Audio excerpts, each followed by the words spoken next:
L'histoire se déroule, et nous voyons une fille qui court dans la forêt. Elle dispose des casseroles et des poêles qui tintent dans les arbres lorsqu'elle entend quelqu'un approcher. Elle sort quelques sacs cachés d'une zone secrète que seule elle connaît. Elle fixe avec un regard émerveillé lorsqu'ils sont aspirés dans l'un des sacs. Elle attache tous les sacs à elle-même et y range divers objets. En sortant avec toutes ces marchandises, elle se dit à elle-même qu'elle a renoncé au bonheur il y a bien longtemps. Étant une enfant non désirée rejetée par ses parents, elle tente de tester la lame qu'elle tient, mais finit par tomber et rouler en arrière. Si seulement elle avait des compétences importantes comme courir ou se cacher. Mais bien sûr, rien de tout cela ne lui serait arrivé en premier lieu. Elle se demande si elle a fait quelque chose dans sa vie passée pour être si mal maudite dans celle-ci. Elle glisse en bas de la colline, heureuse de trouver un dépotoir. Elle tire sur une poignée de sacs poubelles et évite de peu d'être transpercée par plusieurs lances jetées. À l'intérieur d'un sac, elle est ravie de trouver une nouvelle veste, et une carte qui pourrait faciliter son voyage. Mais même avec une perspective positive, elle a des pensées intrusives pour lui rappeler qu'elle est juste une enfant non désirée vivant de déchets comme un vagabond. Ivy voit alors un homme qui est un dompteur de monstres. Il siffle pour appeler des slimes pour se nourrir des déchets. Et en les regardant fondre les déchets, elle se demande si sa vie passée aurait considéré les monstres comme mignons.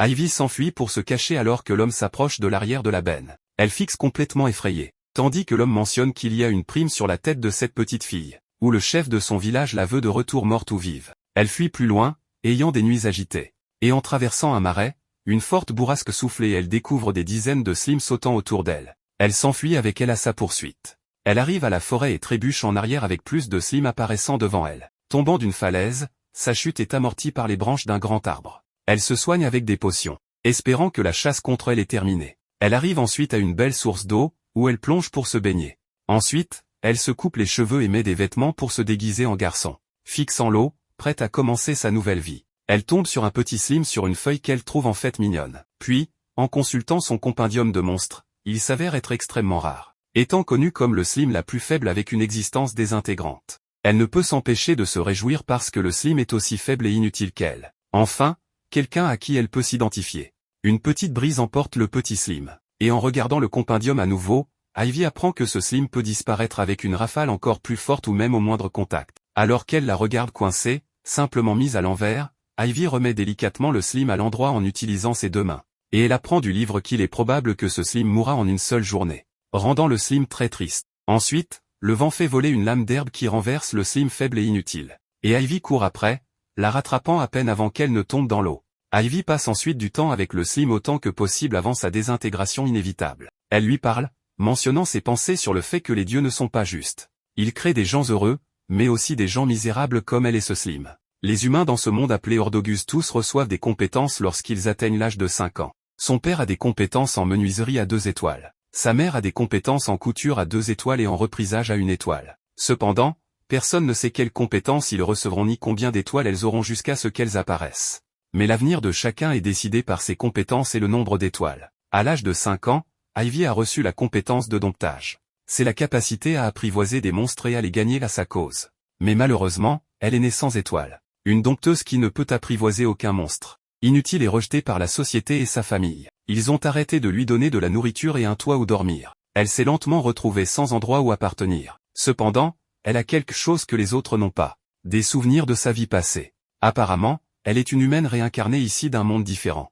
Mais la plupart des souvenirs sont flous et ne sont pas très utiles non plus. Il lui chuchote souvent des choses qu'elle ne comprend pas vraiment, comme des proverbes. La seule personne qui était toujours gentille avec Ivy était la diseuse de bonne aventure. Elle lui avait donné des livres qui lui ont appris beaucoup de choses différentes, et même ce sac magique qui peut stocker de nombreux objets. Mais malheureusement, la diseuse de bonne aventure est récemment décédée, il n'y a donc plus personne dans ce monde pour Ivy. Et tout le monde du village essaie de la trouver et de la tuer. Même si elle n'a rien fait de mal. Être sans étoile est-il si grave? Est-ce quelque chose qui devrait vraiment être haï? Elle fixe ensuite le slime, remarquant comment elle est destinée à disparaître en une seule journée. Le monde n'est tout simplement pas juste. Le lendemain matin, elle se réveille, cherchant précipitamment le petit slime, attristée par la seule chose à laquelle elle pouvait s'identifier. Même si elle pensait être habituée à la solitude, elle ne peut s'empêcher de pleurer. Elle commence à fouiller dans ses sacs, se souvenant comment la diseuse de bonne aventure lui a dit de se diriger vers la capitale royale. Ensuite, en consultant sa carte, elle est soulagée de constater que le slime est toujours en vie. Elle apprend de son compendium que pour apprivoiser un monstre, elle doit d'abord lui donner une partie de son énergie magique. Si le monstre l'accepte, il commencera à briller. Et le monstre doit alors recevoir un nom pendant cette phase. Elle se demande si elle peut vraiment le faire en étant sans étoile. Elle imprègne ensuite le slime de magie et lui donne le nom de Sora, signifiant ciel pour représenter le ciel bleu au-dessus d'elle. Avec la réussite du nom, elle est excitée de voyager avec son mignon petit ami. Adoptant son propre nom d'Ivy, la plante qui prospère même lorsqu'elle est piétinée. Ivy course une souris et l'attrape, puis nous apprenons que c'est la 10e proie. Elle est ravie d'avoir des souris des champs pour son repas ce soir. Elle enveloppe les souris dans des feuilles et les range dans son sac pour plus tard. Elle indique sur sa carte où elle se trouve actuellement, la région de sa ville natale, le village de l'Atomie, et note que la capitale royale est bien plus à gauche, au-delà de la carte. Donc, elle veut s'arrêter dans la ville d'Otoloa, avant que la carte ne se termine. Elle doit attraper Sora à nouveau avant que la brise ne l'emporte. Elle est ensuite effrayée par des bruits de course et décide de grimper à un arbre pour se cacher. Elle est horrifiée de voir un grand troupeau de fourmis géantes, mais elle ne la remarque pas du tout. Après leur départ, elle soulève Sora, se demandant s'il ne semble pas un peu plus gros. Et après avoir remarqué qu'elle a une coupure sur la joue, elle se soigne avec quelques potions. Mais elle ne peut s'empêcher de penser qu'elle devrait avoir plus de potions et se demande où sont passés les autres. En errant, elle voit une affiche de recherche avec son visage dessus. Elle note que la récompense est de 500 dalles, ce qui est une grosse récompense là d'où elle vient. Elle se demande pourquoi elle pourrait valoir autant, puis son moi passé chuchote que c'est parce qu'elle est une fugitive recherchée. Ce qui ne rend pas Ivy plus heureuse, car cela la fait passer pour une méchante. Elle va retirer une deuxième affiche de recherche, mais est stupéfaite de voir leur laide représentation d'elle. Et cela la met assez en colère, alors elle la déchire. Cependant, en voyant la version embellie d'elle-même, elle remarque, oui, celle-ci, c'est probablement moi. Mais d'une certaine manière, il semble que Sora puisse être en désaccord. Ils arrivent enfin dans la prochaine ville, Ivy se sentant un peu envieuse devant tous les habitants et leur magie quotidienne. Elle voit une boucherie et pense à vendre ses souris des champs pour de l'argent. Elle devient nerveuse et décide de s'éloigner, mais le boucher s'approche car il sent les souris grâce à sa propre compétence d'odeur de niveau 2. Il demande à Ivy de lui montrer les souris, et il est excité par les coupes de viande fraîche. Il les achète pour 100 dalles. Expliquant que la plupart des gens lui apportent des proies plus importantes ces jours-ci, il serait donc ravi d'acheter les viandes plus petites d'Ivy à n'importe quel moment. Avec une poche pleine de billets, Ivy a un peu faim en regardant la boulangerie. Mais elle est trop nerveuse, alors elle s'éloigne d'abord. Mais elle revient, le propriétaire de la boutique lui demandant ce qu'elle aimerait acheter. Ivy demande ce qu'elle peut se permettre avec 100 dalles, car il s'avère qu'elle n'a jamais utilisé d'argent auparavant. Le propriétaire explique qu'Ivy pourrait acheter toute l'étagère de pain.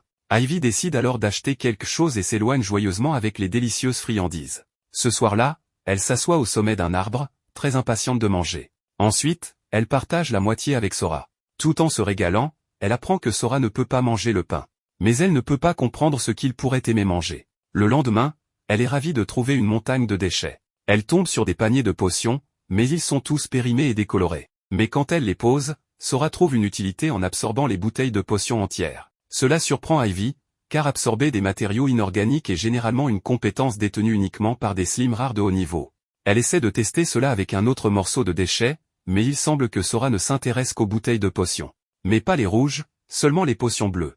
Ils continuent leur journée dans le village, Ivy apportant plus de viande de souris au boucher pour gagner de l'argent. Elle achète plus de pain pour se régaler. Et elle se baigne dans la rivière voisine. Alors qu'ils mangent leur repas pour la journée, Ivy souhaite pouvoir rester dans le village pour toujours. Les gens ici la traitent bien, contrairement aux souvenirs de son père qui l'a jetée comme les ordures auxquelles elle s'est de plus en plus attachée. Le lendemain, elle se dirige vers le village, et quand elle voit quelques aventuriers, elle pense à l'homme qui l'a chassée pour une prime et s'enfuit. Elle court devant le boucher, qui est impatient d'acheter des souris. Mais elle est effrayée de voir son affiche de recherche sur l'étal du magasin.